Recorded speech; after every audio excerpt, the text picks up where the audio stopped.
एक जंगल में टोनी चिड़िया अपने पति राजू और अपनी बेटी चीची के साथ रहा करती थी।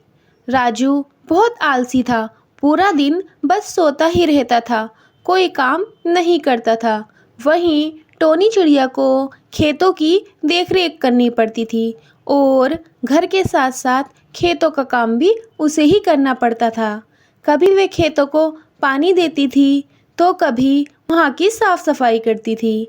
एक दिन वह खेत को पानी दे रही थी, तभी उसकी सहेली टुनटुनी उसके पास आती है और उससे कहती है, टोनी, मैं जब भी देखती हूँ तुम ही अपने खेतों की देखभाल करती हो, कभी पानी देती हो, कभी सफाई करती हो। तुम्हारा पति कुछ नहीं करता क्या? मैं आपको क्या बताऊँ टुनटुनी बहन, मेरे पति तो पूरा दिन आराम करते रहते हैं, वो तो कोई काम ही नहीं करना चाहते। मैं उनसे कहती भी हूँ ये काम कर लो, खेतों का काम कर लो, पर वो कुछ नहीं करते। अरे ये तो बहुत ही बुरी बात है। इसका मतलब तुम्हारा पति तो बहुत ही आलसी है। तुम्हें उसे सुधारना चाहिए, वरना वो तो फिर कोई काम ही नहीं करेगा, सारे काम करना छोड़ देगा। हाँ, मैं जानती हूँ टुनटुनी बहन, वे मेरा और मेरी बच्ची का ध्यान नहीं रखते, बस पूरा दिन सोते रहते हैं। उन्हें ये नहीं पता कि उन्हें घर का काम करना है या खेतों का काम करना है। मैं तो बहुत परेशान हो गई हूँ। अरे टोनी बहन, तुम्हें फिक्र करने की ज़रूरत नहीं है।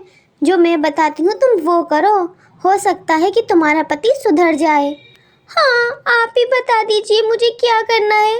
मैं तो बहुत कुछ करके देख चुकी, लेकिन वो सुधरते ही नहीं। फिर टुनटुनी टोनी को बताती है कि उसे क्या करना चाहिए। अगले दिन टोनी अपने पति राजू के पास जाती है और कहती है, देखो जी, गर्मियाँ आ गई हैं और मैंने खेत में तरबूज बो दिए हैं। मुझसे अब और काम नहीं होगा। तरबूजों की देखरेख आपको ही करनी है, वरना सारी बेल सूख जाएगी। अरे हाँ, जा जा कर लूँगा, मुझे परेशान मत कर। देखिए मेरे पैरों में बहुत दर्द है, मुझसे काम नहीं होगा। आप जा कर के बेलों को पानी दे आइए। मैंने कहा ना मैं कर लूँगा, तू क्यों मुझे परेशान कर रही है? पापा, मम्मी के पैरों में 2 दिन से बहुत दर्द है, उनसे खेत का काम नहीं हो रहा। आप चले जाइए ना। हाँ हाँ, मैं चला जाऊँगा, कल कर लूँगा। जाओ तुम यहाँ से। ठीक है, आप कल चले जाइएगा। ये कहकर टोनी वहाँ से आ जाती है। अगला दिन भी हो जाता है, परंतु टोनी का पति खेत पर नहीं जाता। टोनी उसके पास जाती है और कहती है, देखिए जी, आज तो 2 दिन हो गए, आप तो खेत पर गए ही नहीं। अगर आप ऐसे ही करते रहे तो मैं अपनी बेटी को लेकर के अपने मेके चली जाऊंगी। अरे तुझे जाना है तो तू जा, मेरी बेटी को क्यों लेकर जाएगी? अच्छा, ये आपकी बेटी है तो आपको फिक्र नहीं है अपनी बेटी की कि इसके लिए मैं कुछ काम करूं? ये क्या खाएगी, इसका क्या होगा? अरे अरे, मुझे ज़्यादा एहसान दिखाने की ज़रूरत नहीं है, तुझे जाना है तो तू जा। ये कहकर उसका पति दोबारा सो जाता है। टोनी अपनी बेटी को लेकर अपने मेके चली जाती है। राजू की जब आँख खुलती है तो वह देखता है कि घर में टोनी नहीं है। अरे ये कहाँ चली गई? लगता है अपने मेके चली गई। ठीक है, जाने दो, जहाँ भी चली गई। मैं जा कर के कुछ खा लेता हूँ। वह जाकर देखता है कि तरबूज की बेल सूख चुकी है। अरे ये सारी बेल तो सूख गई। लगता है 3 दिन से मैंने पानी नहीं दिया, इसीलिए ऐसा हुआ। मैं जाकर पानी लेकर आता हूँ। वह पानी लेकर आता है और बेल में पानी डाल देता है। देखते ही देखते कुछ दिनों में उसकी बेल हरी भरी हो जाती है और तरबूज भी बड़े बड़े और मोटे मोटे आ जाते हैं। अब वह पूरी मेहनत से अपने खेतों में काम करता है।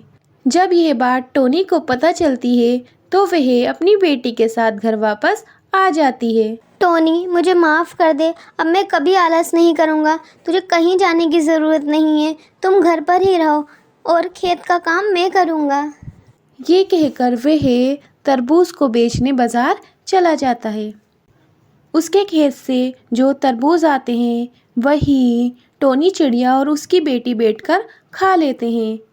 10 रुपए का जूस, 10 रुपए का जूस, ताज़ा ताज़ा ठंडा ठंडा तरबूज का जूस। कौन पिएगा तरबूज का जूस? एक जंगल में टोनी नाम की एक बूढ़ी चिड़िया रहा करती थी। उसका एक बेटा था। उसका बेटा बहुत आलसी था, बस पूरे दिन पड़ा ही रहता था। बेचारी टोनी चिड़िया दूसरों के घर में जाकर काम किया करती थी, परंतु उसका बेटा सिर्फ आराम ही किया करता था। एक दिन वह चिड़िया अपने बेटे से कहती है, बेटा तुझे तो पता है ना कि मैं बूढ़ी हो गई, अब काम करना मेरे बस की नहीं है, जाके कोई नौकरी देख ले। अरे माँ, मैं नौकरी वोकरी नहीं करूँगा, मैं जब करूँगा अपना काम करूँगा, तू टेंशन मत ले। अरे बेटा तू कब काम करेगा, मैं तो तेरे इंतज़ार में बूढ़ी होती जा रही हूँ। अरे माँ मुझे परेशान मत करो, ठीक है, अभी जाओ तुम यहाँ से। देखते ही देखते समय भी गुजरने लगता है। एक दिन बेचारी टोनी की बहुत ज़्यादा हालत ख़राब हो जाती है। वह बीमार पड़ जाती है। उसका बेटा उसके पास आता है। वह अपने बेटे से कहती है, बेटा अब तो मैं बीमार पड़ गई, जाके अब तो कोई काम कर ले, वरना मैं ऐसे ही बीमार पड़े पड़े मर जाऊंगी। मेरे पास तो इतने पैसे भी नहीं कि किसी अच्छे हॉस्पिटल में जाके इलाज करा लूं। माँ मुझे माफ़ कर दो। मुझे पहले ही काम कर लेना चाहिए था। तुम्हारी इस हालत का ज़िम्मेदार मैं ही हूँ। मुझे माफ़ कर दो माँ। जाके कोई काम धंधा कर ले, शायद इतने पैसे आए कि मैं दवाई ही ले आऊँ। हाँ माँ तुम फिक्र मत करो, मैं कोई ना कोई काम ज़रूर करूँगा। ये कहकर काला कौवा घर से निकल पड़ता है। वह एक पेड़ के नीचे बैठ जाता है और सोचने लगता है, इतनी गर्मी हो रही है और मुझे बिल्कुल समझ नहीं आ रहा कि मैं कौन सा काम करूं। मैंने तो आज तक कोई काम नहीं किया है, मुझे तो कोई काम भी नहीं करना आता। कैसे कोई काम किया जाता है मैंने तो ये सीखा ही नहीं। मुझे बिल्कुल समझ नहीं आ रहा कि मैं क्या करूं।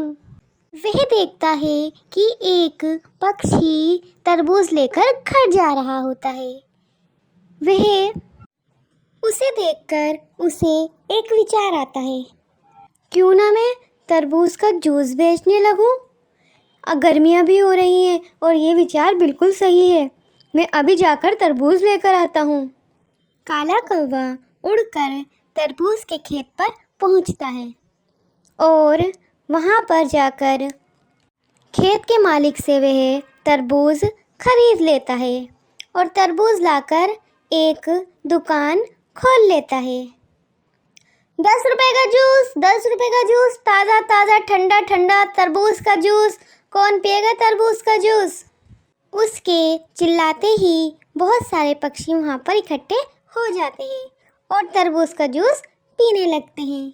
वाह, ये तरबूज का जूस तो बहुत ही ठंडा है और बहुत टेस्टी है। हाँ हाँ मैडम जी, आप तरबूज का जूस पीजिए ठंडा ठंडा। देखते ही देखते उसका सारा जूस बिक जाता है।